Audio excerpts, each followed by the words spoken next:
नमस्कार, स्वागत आपका। मैं हूं आपके साथ मनुरा सक्सेना। ईरान शांत हुआ तो अब अमेरिका सऊदी में ठने। ट्रंप की शर्त ने बिगाड़ दिया पूरा खेल। आपको बताएंगे इस वीडियो में पूरी कहानी। ईरान के साथ युद्ध विराम और हॉर्मुज़ स्ट्रेट खोलने की कोशिश के बीच अमेरिका और सऊदी अरब के रिश्तों में अब बड़ी दरार सामने आती दिख रही है। राष्ट्रपति डोनाल्ड ट्रंप ने इजरायल को मान्यता देने का दबाव बनाया, लेकिन सऊदी ने साफ इनकार कर दिया। अमेरिका और ईरान के बीच जारी तनावों के बीच अब एक नई जंग पर्दे के पीछे शुरू होती दिखाई दे रही है।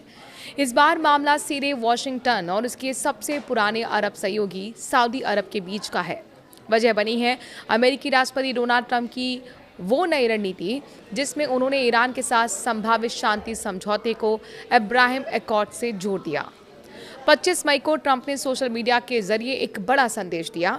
उन्होंने कहा कि ईरान के साथ किसी भी शांति समझौते का हिस्सा बनने के लिए मुस्लिम देशों को एक साथ इब्राहिम एकॉर्ड्स पर हस्ताक्षर करने होंगे।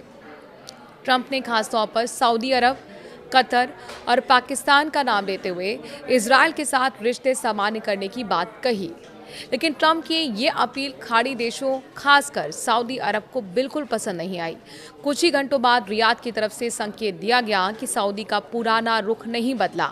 सऊदी अधिकारियों ने साफ कहा है कि जब तक फिलिस्तीनी राष्ट्र के गठन के लिए स्पष्ट रास्ता तय नहीं होता, तब तक इजरायल के साथ सामान्य संबंध संभव नहीं है। कई अरब देशों ने इजरायल संग स्थापित किए रिश्ते। इस प्रतिक्रिया ने साफ कर दिया है कि गाजा युद्ध के बाद पश्चिम एशिया की राजनीति पहले जैसी नहीं रही है। 2020 में जब अब्राहम एकॉर्ड्स हुए थे, तब कई अरब देशों ने इजरायल के साथ संबंध सामान्य किए थे। बाद के दौरे में सऊदी अरब ने भी इजरायल के साथ संबंध स्थापित करने की कोशिश की। हालांकि इस बीच गाजा से हमास ने इजरायल पर हमला कर दिया और फिर एक बड़ी जंग शुरू हो गई। यही वजह रही कि सऊदी इजरायल के बीच रिश्ते स्थापित नहीं हो पाए। लेकिन मौजूदा हालात में सऊदी अरब किसी जल्दबाजी में कदम उठाने के मूड में नहीं दिख रहा। हॉर्मुज़ स्ट्रेट को लेकर सऊदी की नाराजगी सामने आई है। ये विवाद सिर्फ कूटनीति तक सीमित नहीं है, इसके पीछे हॉर्मुज़ स्ट्रेट को लेकर बढ़ता तनाव भी बड़ा कारण है। मई की शुरुआत में ट्रंप प्रशासन ने प्रोजेक्ट फ्रीडम नाम के एक सैन्य मिशन की शुरुआत करने की कोशिश की थी। इसका मकसद हॉर्मुज़ स्ट्रेट में व्यापारिक जहाज़ों की सुरक्षा सुनिश्चित करना था, क्योंकि ईरान वहां अपनी पकड़ मजबूत कर चुका है। लेकिन अमेरिकी प्रशासन की सबसे बड़ी गलती यही रही कि उसने इस ऑपरेशन की घोषणा खाड़ी सहयोगियों से पूरी सहमति लिए बिना कर दी। इससे सऊदी नेतृत्व नाराज हो गया। रिपोर्ट्स के मुताबिक सऊदी क्राउन प्रिंस मोहम्मद बिन सलमान ने अमेरिकी सेना को अपने एयरस्पेस और सैन्य अड्डों के इस्तेमाल की अनुमति देने से इनकार कर दिया। प्रिंस सुल्तान एयरबेस से अमेरिकी उड़ानों पर रोक लगा दी गई। इसके बाद अमेरिकी ऑपरेशन को भारी झटका लगा और प्रोजेक्ट फ्रीडम सिर्फ 36 घंटे के भीतर ठप पड़ गया। अब सोच समझकर फैसला लेगा सऊदी अरब, ये सवाल सबके मन में है। देखिए, सऊदी अरब अब अमेरिका की हर रणनीति का आंख बंद करके समर्थन नहीं करना चाहता।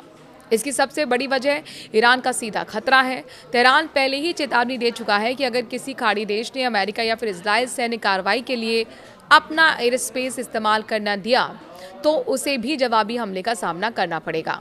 2019 में सऊदी अरब के अब कैक और खुरैस तेल प्लांट्स पर हुए ड्रोन और मिसाइल हमले पर अब रियाद के लिए बड़ी चेतावनी बने हुए हैं। यही कारण है कि सऊदी नेतृत्व किसी सीधे सैन्य टकराव से बचना चाहता है। इसके अलावा सऊदी अरब खुद को इस्लाम की सबसे पवित्र जगहों मक्का और मदीना का संरक्षक मानता है। ऐसे में फिलिस्तीन मुद्दे को नजरअंदाज करके इजरायल के साथ रिश्ते सामान्य करना उसके लिए आसान नहीं है। गाजा युद्ध के बाद अब अरब देशों की जनता में इजरायल के खिलाफ गुस्सा भी काफी बढ़ रहा है। उधर ईरान इस पूरी घटना को अपने लिए रणनीतिक मौके की तरह देख रहा है। अमेरिका जहां एक बड़ा एंटी ईरान गठबंधन बनाने की कोशिश कर रहा है, तो वहीं ईरान खाड़ी देशों और वॉशिंगटन के बीच बढ़ती दूरी का फायदा उठाने में लगा हुआ है। जो विशेषज्ञ हैं उनका मानना है कि ट्रंप की अब्राहम एकॉर्ड्स फर्स्ट वाली रणनीति ने उल्टा असर डाल दिया है। इससे अमेरिका के सहयोगी देश ही असहज हो गए हैं और वो अपने सुरक्षा हितों को प्राथमिकता दे रहे हैं।